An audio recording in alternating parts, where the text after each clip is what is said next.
네, 설교를 짧게 할 수 있어야 좋겠는데 큰일이네요. 네, 네, 오늘 설교 제목은 공감하시고 도우신다 이런 내용이에요. 네, 일단은 참 제가 이제 지난주에 코로나가 걸렸는데 두 번의 PCR을 했거든요. 레바논에서 한 번 하고 한국에 와서 했어요. 그리고 한국에 와서 토요일 날 이제 음성입니다. 이렇게 해가지고 음성이니까 이게 감기인가 보다 이렇게 해가지고 청소년 캠프를 갔는데 코로나였습니다. 네, 저로 인하여 투병하신 분들에게 심심한 위로를 드리고 죄송한 마음도 그리고 그렇지만 아무도 불평하지 않아서 굉장히 감사합니다. 청소년 캠프가 너무 우리 청소년 캠프 분위기가 너무 좋더라고요. 네. 전도사님과 교사들이 사랑을 많이 해줘서 그런지 너무 분위기가 좋게 말씀도 잘 들어서 감사하고요. 네, 코로나가 걸렸지만 그래도 그나마 이제 감사했던 건 뭐냐면 시리아 난민들에게 퍼지지 않아서 감사했어요.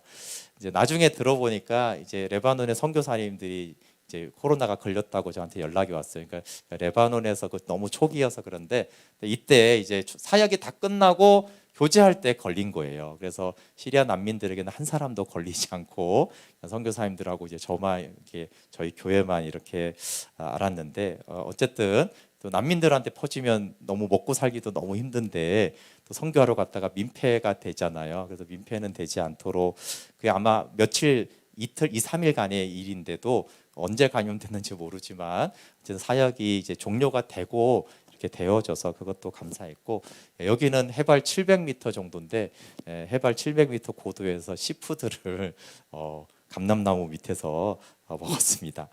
네, 오늘 설교의 대상은 좀 전부라기보다는 좀 연약하고 공감이 필요한 분들을 위해서 좀 말씀을 전하려고 해요. 제가 레바논에서 이렇게 호주에서 오신 목사님 한국 분이세요. 이제 2세들을 이제 사역하는 분을 만났는데 이제 여기 단기 선교사와 또 학생 선교사를 이제 파송하셨어요. 그런데 이제 처음 만나서 이렇게 대화를 하는데 이게 목사님도 여기 목사님도 내가 번아웃이 돼서 목회를 그만두려고 했다. 막 이런 얘기를 이제 같이 한 거죠. 이분도 그냥 사역에 완전히 올인을 하고 굉장히 이제 사역을 잘하시고 성과도 좋고 코스타 강사도 가고 이렇게 굉장히 이렇게 사역을 잘하던 분인데 어떤 사건으로 인해서 이제 번아웃이 오면서 이제 육체도 소진이 되었지만 이제 우울증이 아주 심하게 온 거죠. 그러니까 우울증이 심하게 오면 스트레스를 감당하기가 이제 힘들어지거든요. 그러니까 이게 너무 이제 힘들다 그러는데 이제 사모님이 좀 도와주셨고 또 이제 개인적으로 그때부터 처음으로 골프를 이제 자기가 하고 안식년을 좀 가지고 또 무엇보다 교인들에게 이것을 좀 오픈하고 좀 공감을 받으면서 그래도 많이 좋아졌다 이런 얘기를 했어요. 근데 이제 처음 만나서 얘기를 하면서 그분도 그렇고 저도 그렇고 우리 이렇게 마음이 이제 통했구나 이렇게 해서 선교 기간 동안 대화를 잘했는데 왜냐하면 이제 11년 전에 저도 이제 번아웃이 왔는데 그 굉장히 이제 많은 것들이 비슷했어요. 그러면서 이제 그 목사님이 이제 들려준 얘기 중에 하나가 이제 앤드루 목사와 카일라 사모 얘기를 해줬어요. 이 앤드루 목사님이 굉장히 탁월한 사역을 젊었을 때 잘했고 그냥 좋은 남편이었는데 안타깝게도 이제 어린 자녀 3명을 놔두고 이 목사님이 자살을 몇 년 전에 했어요. 그래서 어떤 사람이 이 사모님에게 와가지고 목사님 너무 이기적이라고 어떻게 어린 자녀들을 놓고 그렇게 할 수가 있느냐 이렇게 이제 했는데 이 사모님이 이렇게 말을 했대요. 아니 암 걸려 죽은 사람을 이기적이라고 할 수 있냐고. 나는 그 사람이 어떻게 힘들어하는지를 봤다고. 그러면서 그는 이기적이어서 죽은 게 아니라 병이 걸려서 죽은 거라고. 이렇게 말해주는 사모님을 또 제가 처음 들었어요. 그래서 이제 기사를 제가 이렇게 좀 검색을 해보니까 이 앤드루 목사님이 이제 굉장히 사역을 잘했고 아버지가 갑자기 돌아가시면서 그 교회에서 이제 대형 교회에서 사역을 했는데 정말 올인을 해서 사역을 굉장히 잘했는데 어느 날 이게 굉장히 좀 안 좋은 사건이 벌어지면서 사람이 이렇게 굉장히 안 좋은 사건이 벌어지면 우울증이나 공황이 이제 생기는 예들이 많거든요. 이제 그래서 몇 년을 이분이 이제 앓다가 이제 2018년에 극단적인 선택을 했어요. 근데 이제 그러고 나니까 이 사모님 입장에서는 전 세계에 갑자기 우리 가족 사진이 이렇게 헤드라인을 장식을 한 거예요. 그리고 이제 마치 자살이 우리 가족을 규정짓는 것 같아가지고 이제 이 사모님이 내가 이제 좀 하고 싶은 말을 하고 싶다라고 했는데 이제 오히려 그것이 이제 많은 사람들을 이제 치유하고 회복하고 뭐 이렇게 되는 결과들을 낳았어요. 이분이 이제 교회와 이제 목회자들에게 좀 이런 데 권면들을 했는데요. 지금도 오히려 안타깝게도 미국 교회의 많은 지도자들이 이제 자살을 사실은 하면서 잃고 있다라는 거예요. 그리고 이제 목회자들이 너무 무거운 책임감과 이게 사역이 끝이 없구나라는 어떤 그런 거 있을 때 이제 많은 이제 외로움 속에서 들어가는데 이제 문제는 이제 많은 목회자들이 정신 건강에 어려움을 겪는데도 그 어려움을 얘기하기가 너무 어렵다. 왜냐하면 목회직을 상실할 수도 있고 존경을 잃을 수도 있고 어떤 여러 현실적인 문제들 때문에 그게 너무 힘들다.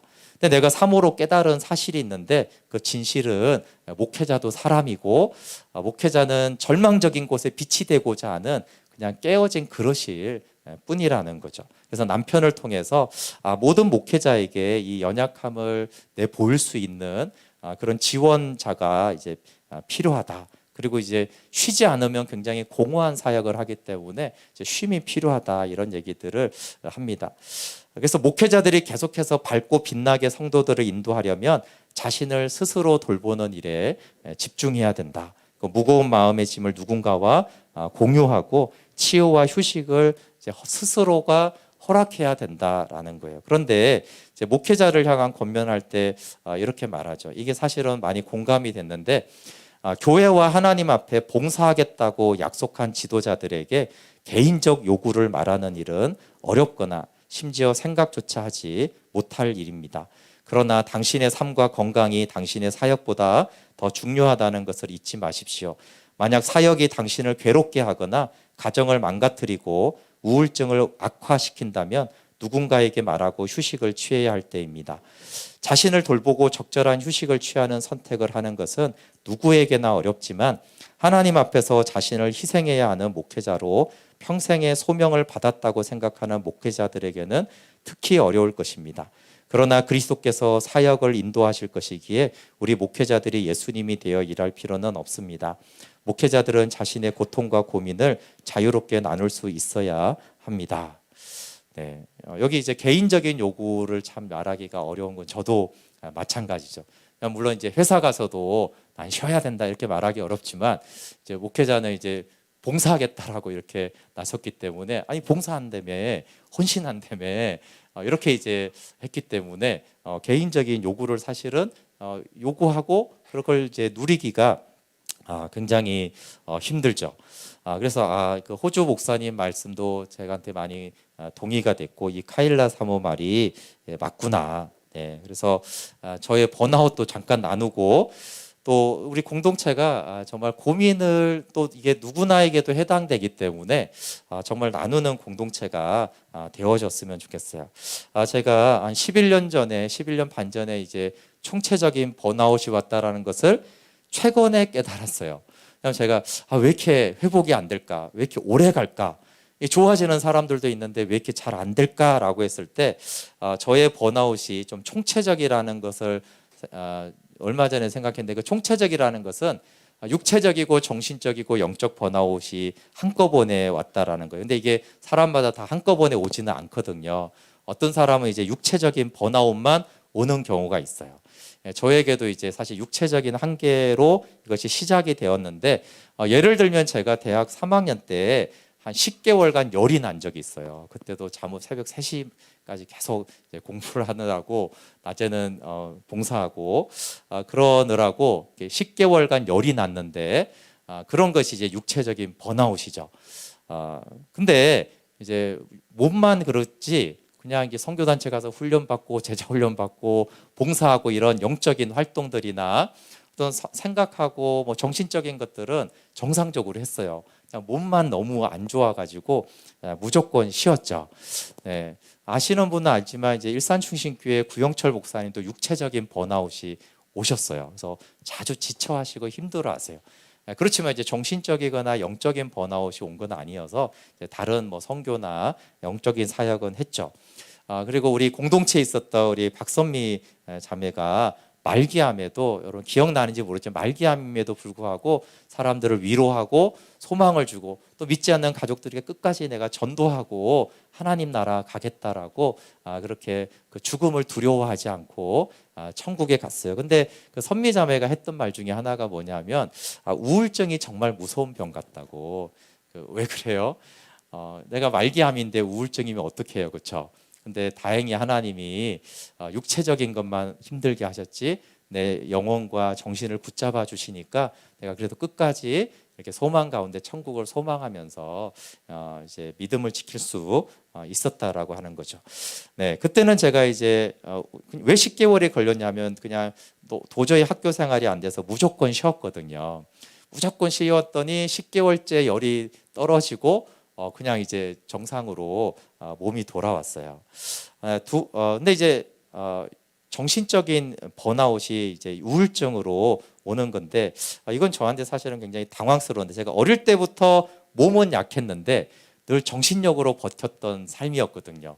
정신력으로 버텨서 몸은 약하고 돈은 없어도 정신력으로 사람이 이제 살아야 된다 이렇게 했는데 이게 정신에 이제 문제가 생기니까 이게 저한테는 굉장히 당황스러웠는데, 그렇지만 우울증이 요즘에는 너무 많고 심지어 뭐 우리나라에 더 이상 자살 얘기에 대해서 뉴스거리도 안 되는 일이고, 이렇게 건너 보면 주변에 그런 사람들이 꽤 있습니다.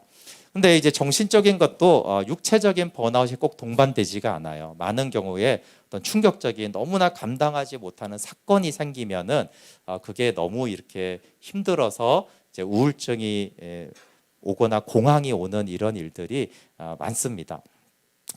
근데 영적인 번아웃은 조금 더 드뭅니다. 이제 이걸 영혼의 어두운 밤이라고 하는데 메마름과 비참함이 없는 거예요. 제가 지금은 이 메마름이 많이 없어졌는데 3년 동안 감정이 느껴지지 않았어요. 여러분 신앙생활을 할 때 뭔가 감동이 있고 어떨 때는 눈물도 오고 막 도전이 되고 이런 것들이 있어야지 신앙생활이 잘 되는데 그런 게 전혀 느껴지지 않아요. 어떤 감동이나 은혜 받았다라는 느낌 자체가 전혀 없어요.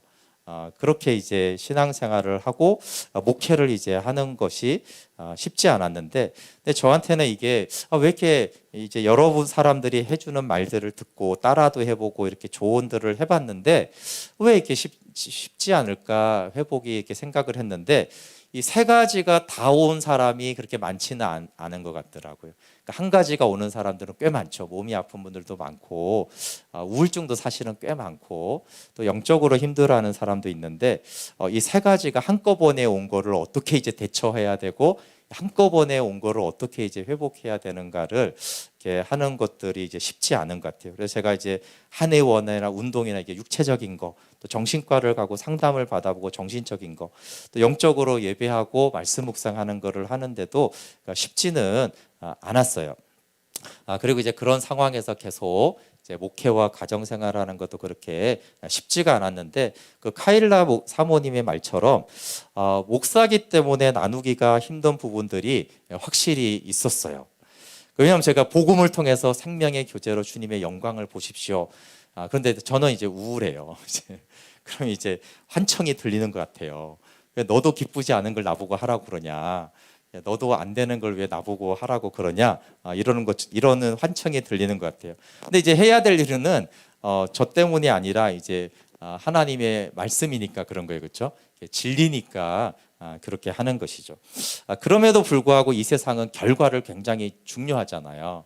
이게 진리여도 진리의 결과가 있냐? 이걸 굉장히 많이 따지거든요. 진리의 결과가 있으면 하겠다라고 하고 그냥 진리기만 하면 그건 이제 탐색하고 그냥 듣고 마는 경우가 이제 허다하기 때문이에요. 제가 정신과를 갔을 때 정신과 의사 선생님이 저한테 이렇게 물어봤어요. 혹시 정신과 약을 먹는 것에 대해서 거부감이 있나요? 그래서 제가 이렇게 대답을 했는데 개인적으로는 아무런 그 거부감이 없는데 제가 목사라서 어려움이 있습니다. 그랬어요. 이 말 뜻을 이해가 가세요? 그러니까 목사라는 직업으로는 거부감이 있습니다. 저 개인적으로는 아무런 거부감이 없습니다. 그러니까 이게 선호를 말하는 거예요. 선호를. 그러니까 무슨 말이냐면 제가 이렇게 우울증이 있는데 정신과 가서 나았습니다. 이렇게 말하기가 좀 싫은 거죠, 은근히. 예, 기도하다 나았습니다. 말씀 묵상하다 나았습니다. 이렇게 말하고 싶은 거예요. 그러니까 이제 정신과라는 걸 의학적으로 다 인정을 하지만 최대한 거기를 이제 안 가고 싶은, 늦추고 싶은 이유죠. 근데 이제 그 여기 김창옥 강사도 비슷한 말을 하더라고요. 이분은 이제 목사는 아니지만 하는 일이 좀 비슷해요, 목사랑. 이제 행복을 주는 소통 강사잖아요. 그리고 사실 이제 그 크리스찬이고 늘 기뻐하고 막 이런 걸 이제 나누는데, 남을 행복하게 하려다가 자기가 이제 우울증이 걸리니까 이걸 말하기가 너무 창피했다. 이런 그 어려움들에 대해서 얘기하다가 어떻게 이제 소개를 받아서 이제 수도원에서 이제 어떤 마음에, 그래 여기까지 네가 잘 왔다, 이런 이제 마음의 소리를 듣고 이제 치유가 되었는데, 치유가 되고 다시 재발이 되죠. 이것이 삶의 라이프 스타일이 되지 않으면 많은 경우에 재발이 돼요. 그리고 이제 정신과를 갔는데 너무 황당하게 이제 실패를 하고 나서 이제 제주도에 한 친구가 이렇게 몇 번 계속 문자를 보냈다고 그래요. 창호가, 사람들 힐링 시켜 주느라고는 언제 쉬냐? 언제든지 제주에 왔다 가라. 네, 사람들은 사람들을 힐링 시켜주면 그 사람이 힐링 상된 상태라고 생각하는데, 이 친구가 놀라운 통찰력 있죠. 너는 남을 힐링 시켜주느라고 너는 언제 힐링 받냐. 이 친구가 굉장히 똑똑한 친구 같아요. 근데 사실 이게 맞는데, 사람들을 이렇게 나와서 막 굉장히 웃기고 힐링 시켜주면은 그 사람이 뭔가 다 힐링이 되었기 때문에 그 일을 해준다라고 생각을 하죠. 네, 목회자가 공감받기 어려운 또 한 가지 이유는요. 제가 사실은 설교 때 간간히 얘기를 하죠. 이렇습니다라고 하는데, 그렇지만 설교를 듣고 나면 이렇게 생각합니다. 괜찮네. 설교하는 거 보니까 다 괜찮네. 이렇게 이제 생각을 해서 아무도 믿어주지를 않더라고요. 근데 이제 비슷한 건 책임감이 강한 사람들도 어려워요. 책임감이 강한 사람이 막 어려운 얘기를 하면 이렇게 보고, 그래도 맡은 일을 다 처리하네. 괜찮네. 다 하는 거 보니까 괜찮네 그래요. 이게 이제 어려운 거예요. 그러면 일을 망쳐야 되나요? 그렇죠? 막 죽으라고 이제 한 걸 갖다가 이제 그걸 괜찮다라고 이제 받아들이는 거죠, 그 사람이. 그리고 이제 저만이 아니라 이제 모든 사람이 나누기 어려운 이유가 있는데요. 말해도 공감이 잘 안 됩니다. 아주 어렵게 번아웃 되거나 힘든 얘기를 말해요. 그럼 이제 듣는 사람이 이렇게 듣죠. 그리고 공감을 해요. 근데 이제 말한 사람은 이렇게 느껴져요. 내가 분명히 100이 힘들다고 했는데 저 사람이 내가 10이 힘들다라고 이해를 했구나. 근데 그 10이 힘들다고 이해를 한 사람은 자기가 이 사람의 어려움을 다 이해했다고 생각을 해요. 그래서 공감을 해줬다고 생각을 하고, 공감을 해줬으니까 조언을 해줘도 된다라고 생각을 합니다. 이런 일들을 모든 연약한 사람들, 상처받은 사람, 우울증을 겪는 사람이 다 같은 경험을 해요. 예를 들면 사과를 할 때도 마찬가지예요. 내가 그렇게 상처를 줬구나, 미안해, 이렇게 말을 합니다. 그런데 10만큼 상처받은 줄 알고 있는 거예요. 이 사람 100을 상처받았는데 너는 10만큼 상처받은 걸 내가 이해했어. 그러니까 내가 너한테 미안해, 이렇게 말을 하는 거예요. 그리고 10만큼 위로를 해줍니다. 그 10만큼 도와줘요. 근데 이런 분들은 고맙고 이해가 되는데 사실 도움은 안 돼요. 왜냐하면 90이라는 것이 비었기 때문에 도움은 안 돼요. 그래서 공감이 되어야지 그 사람을 도울 수 있고, 사실 사과라는 것도 사과가 돼요. 그리고 이제 위로라는 것도 위로가 되는데, 우리의 연약함은 뭐냐 하면 우리가 경험하지 않고는 참 공감하기가 힘들다는 거예요. 제가 두통을 오랫동안 앓았는데, 두통을 알아보지 않은 사람은 두통을 아프다고 해도 그게 뭔지를 몰라요. 물론 저는 이제 암이 안 걸려봤기 때문에 암 걸린 사람이 고통을 얘기해도 암을 모르죠. 마찬가지로 우울증이나 불안과 분노와 공황도 마찬가지고, 실패도 마찬가지죠. 내가 파산을 해봤다든가, 실연을 당했다든가, 이혼을 했다든가, 인생의 어떤 풍파를 잃었다거나, 어렸을 때 부모를 잃었다거나, 이런 우리가 경험해 보지 않으면, 문제는 우리가 잘 그거를 모른다라는 거예요. 그래서 모르니까 이제 공감하기가 어려운 것이 우리의 연약함의 현실이에요. 근데 이제 이 공감에 대해서 이 정혜신 박사가 그래도 굉장히 잘 설명을 하는 것 같아요. 이렇게 당신이 옳다라는 책을 썼는데, 그러면서 여기 이 사람은 이제 공감이라는 것은 사람 마음은 항상 옳다 이렇게 해주는 거다라는 거예요. 그러니까 예를 들면은 그 아들이 죽은 엄마가 있었는데 먼저 이분이 한 2년이나 지났는데 어느 날 이제 직장 생활을 하려고 직장을 가는데 아침부터 계속 눈물이 났대요. 그러니까 너무 눈물이 나서 이제 다시 집에 돌아왔는데 근데도 계속 울대. 점심시간이 지났는데도 눈물이 나고 오후가 되었는데 계속 자기도 모르게 눈물이 계속 나니까 이게 정말 이제 이상하다. 이게 제정신이 아니구나. 그래서 응급실을 갔더니 응급실에서 호흡을 이렇게 해보세요. 아유 그런 일이 있었어요. 아유 좋게 생각해 보세요. 막 그러는데 막 계속 눈물이 나서 너무 답답해서 막 뛰쳐 나왔대요. 그래서 이제 이 정신과를 찾아왔는데 다 이렇게 얘기를 하면서 그러니까 거의 7시간, 8시간째 이제 눈물을 흘리면서 제가 미쳐가는 것 같아요. 저 미쳐가는 거 맞죠? 저 이상해요. 막 이렇게 이제 막 얘기를 하니까 이 정혜신 선생님이 이렇게 말을 했죠. 그 엄마한테.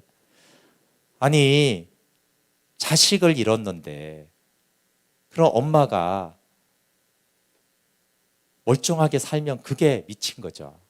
어떻게 엄마가 멀쩡할 수가 있어요? 이렇게 안 하면 그게 엄마예요?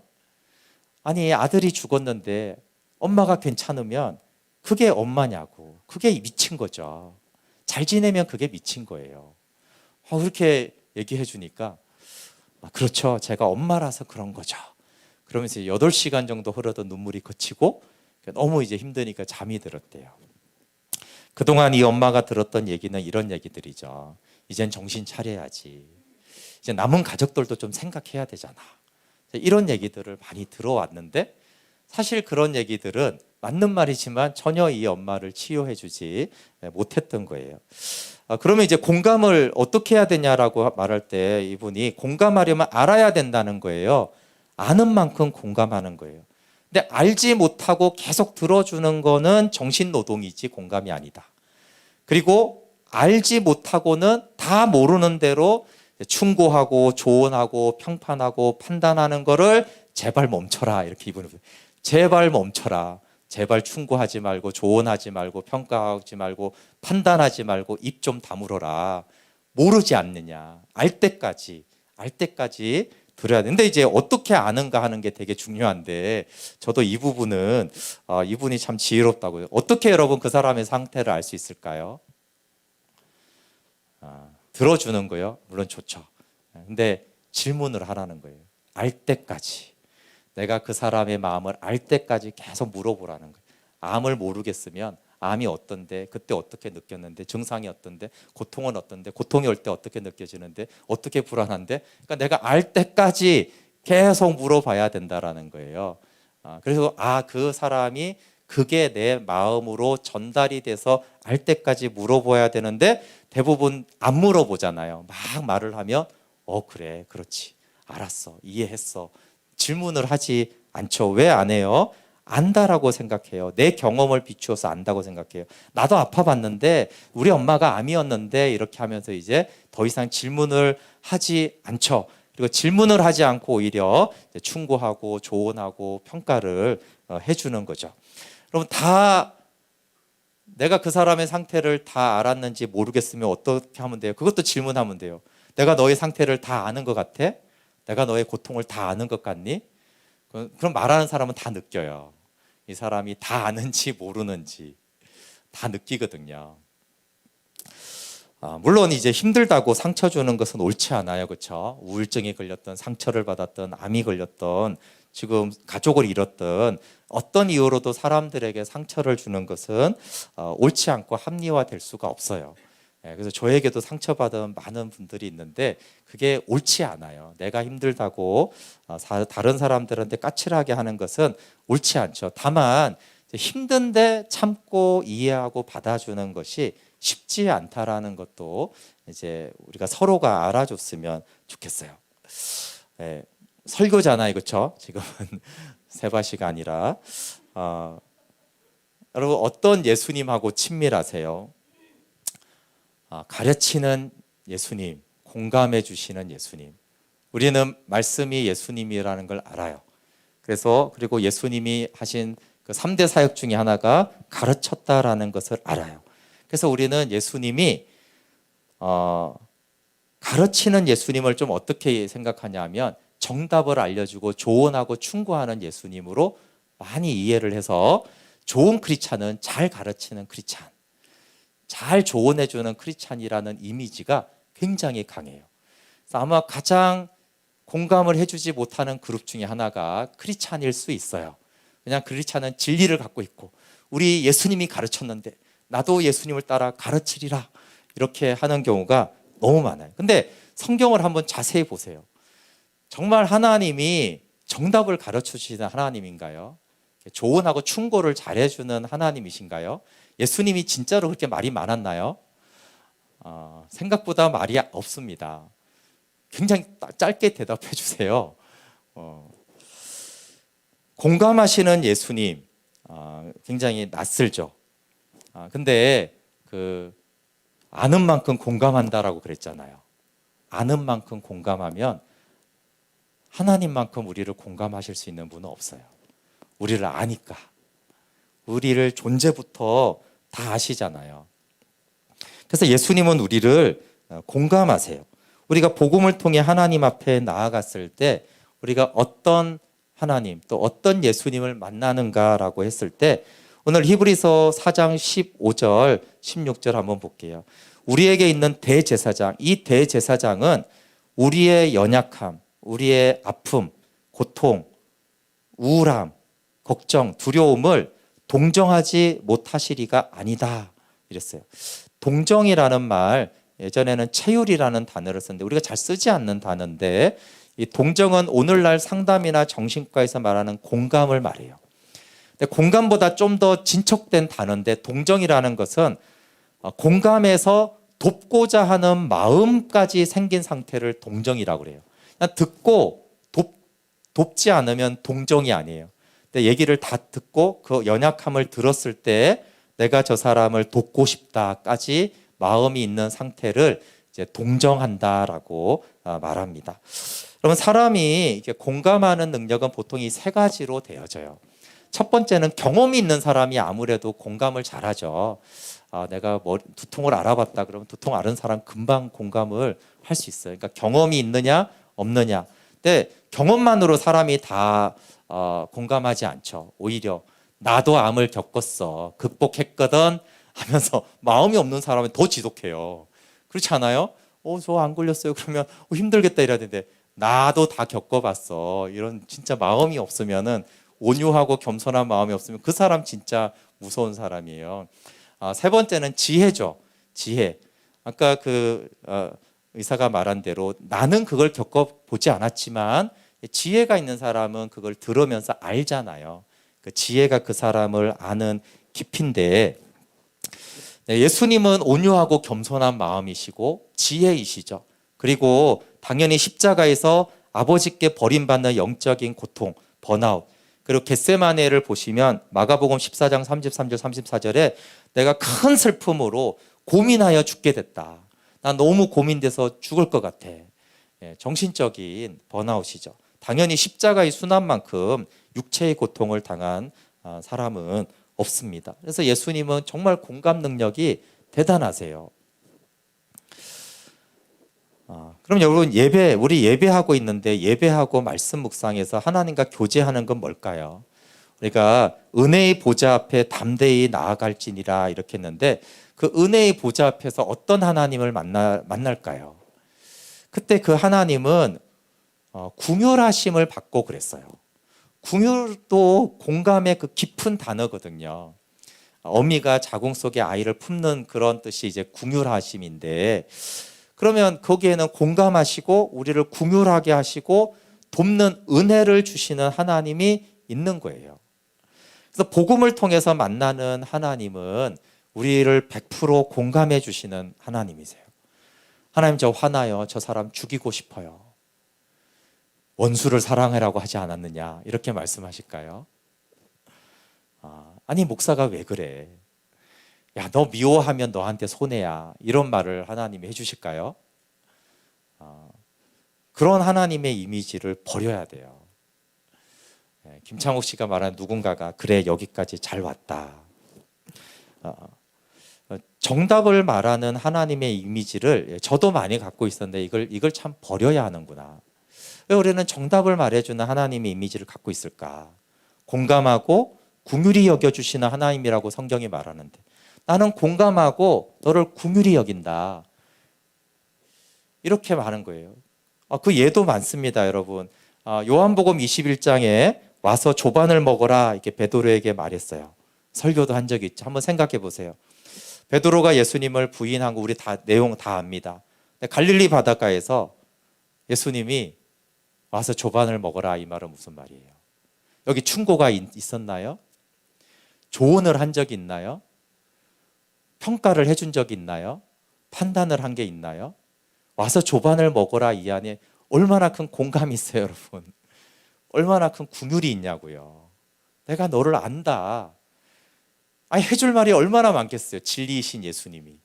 우리처럼 그걸 하찮은 조언을 하는 분이 아님에도 불구하고 어떤 조언도 하지 않아요. 어떤 충고도 해주지 않아요. 와서 먹어라. 여기에 정답을 말해주는 하나님 없잖아요. 너무 베드로를 얼마나 이렇게 공감해 주시고 내가 너를 알지, 너를 존재로 다 받았지, 수용해 주고 먹으라고 하잖아요. 말씀 묵상으로 탕자의 비유를 많이 얘기했잖아요. 탕자가 이렇게 달려왔는데 아버지가 뭐 하죠? 충고해 주나요? 네가 왜 나갔다가 이렇게 쥐업 열매를 먹었는지 내가 알려줄게 가르쳐 주지 않잖아요. 아버지가 한 말은 잔치를 준비해라 이 말밖에 없어요. 정답을 말해주지 않아요.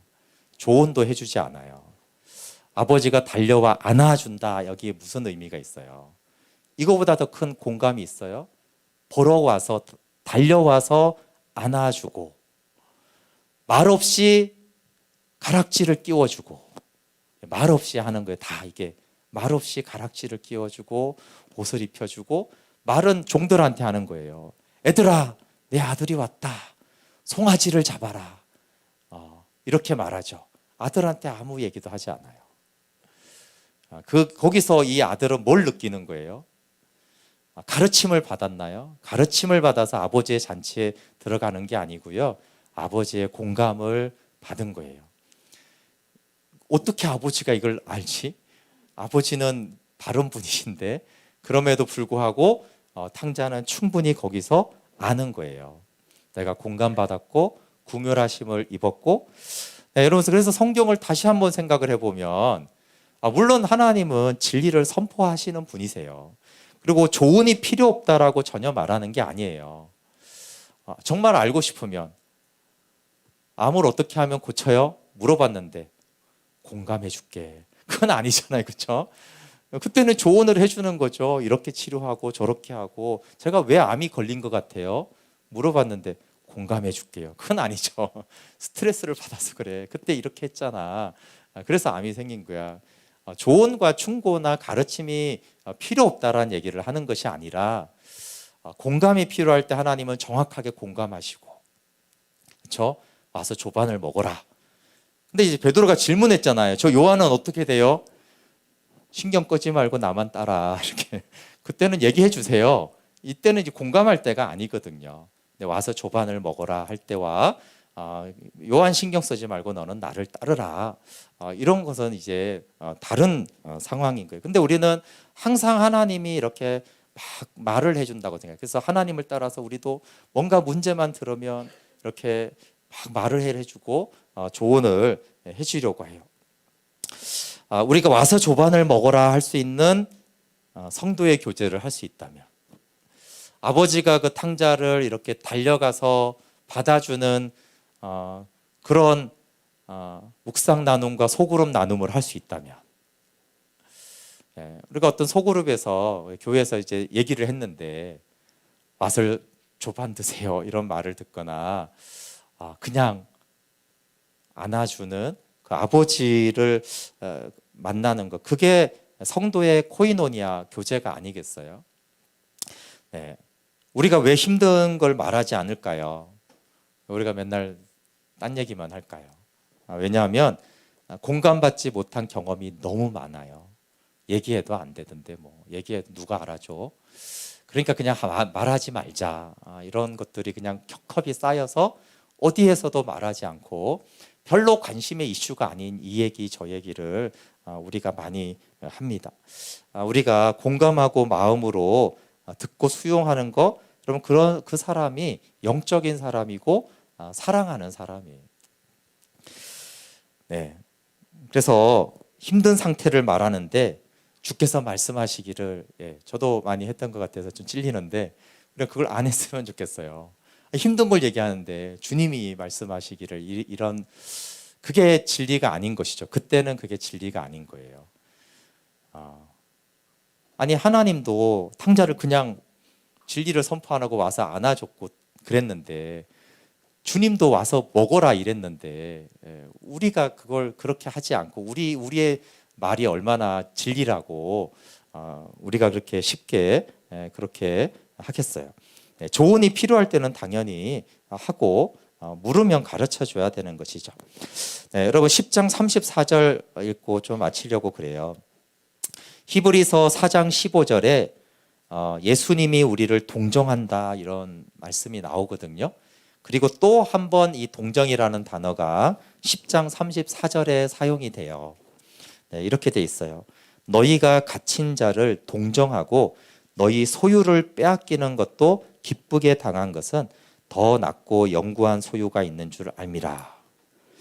성도들 중에 감옥에 갇힌 자가 있었어요. 그런데 또 다른 성도가 이 갇힌 자를 동정했어요. 동정해서 어떻게 했어요? 내 소유를 빼앗겼어요. 그런데도 기뻐했어요. 근데 어떻게 이런 동정을 할 수 있죠? 여러분, 교인 중에 누가 감옥에 갇혀서 파산했는데 내가 그 사람 동정해서 내 재산 잃어도 기뻐할 수 있어요? 근데 기뻐했대요. 어떻게 이런 동정을 할 수 있죠? 근데 히브리서, 분명히 이 성도는 히브리서 4장 15절에 예수님의 동정을 받았던 사람 같아요. 그러니까 예수님이 나를 어떻게 동정해 주시니, 공감해 주시는지를 내가 다 경험했기 때문에 감옥에 갇힌 고난당한 성도에게 내가 그 성도를 돕다가 내 재산을 잃어버렸는데도 기뻐했다라고 말하고 있어요. 이것이 하나님이 우리를 공감하시고 동정하시는 것이고, 또 그것을 성도 간에 어떻게 이 공감과 동정이 이루어졌는가를 히브리서가 우리에게 말하고 있어요. 우리 함께 좀 찬양하고 기도할게요. 네, 우리 처음 했던 찬양이지만 공감하시네라는 이 찬양을 좀 하면서 우리가 하나님에 대한 이미지가 많이 바뀌었으면 좋겠어요. 하나님은 이렇게 조언하는 하나님, 진리와 충고와 조언은 다른 것인데 우리는 그 진리를 좀 너무 가르치고 이런 쪽으로 생각하지 않는지